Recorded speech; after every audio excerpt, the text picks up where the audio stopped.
This project is a $5.3 million capital project, and I do believe that this is the largest sanitary sewer capital project that the city has invested in over 30 years.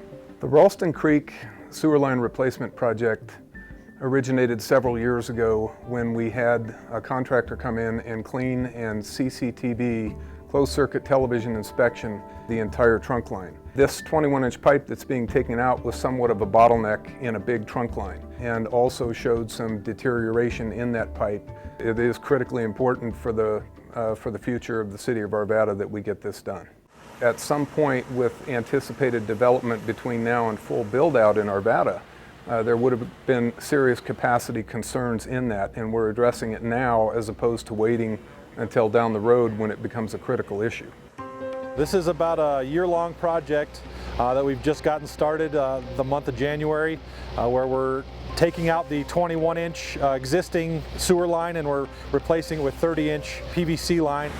We've been working on Ralston Cove Park.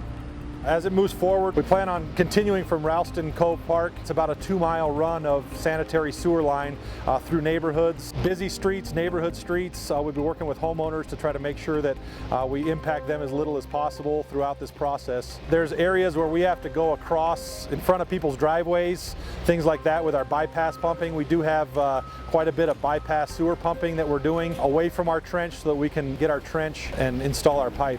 The next couple months are going to be critical in making sure that we're working our schedule around the weather and we're working through snow as much as we can and just keeping our guys safe. We've got some 336 excavators, we've got dump trucks, tandems coming in and out of the site. We're trying to just work with the neighborhood, directing traffic and making sure everybody's safe in the area. The scope of the project is big. Again, it's about 2¼ miles. The downstream point of this project is basically at Independence Street and Brooks Drive, and then they're going to work their way back upstream. The upstream-most end of this project is going to be 71st Avenue and Sim Street. It needs to be done. It's a critical improvement in our infrastructure for the city of Arvada. What we ask all residents is to be patient. This is something that has to take place. We understand there's going to be inconveniences here and there. We are committed 100% on not only on the communication to make sure that any inconveniences to residents or traffic is going to be absolutely minimal.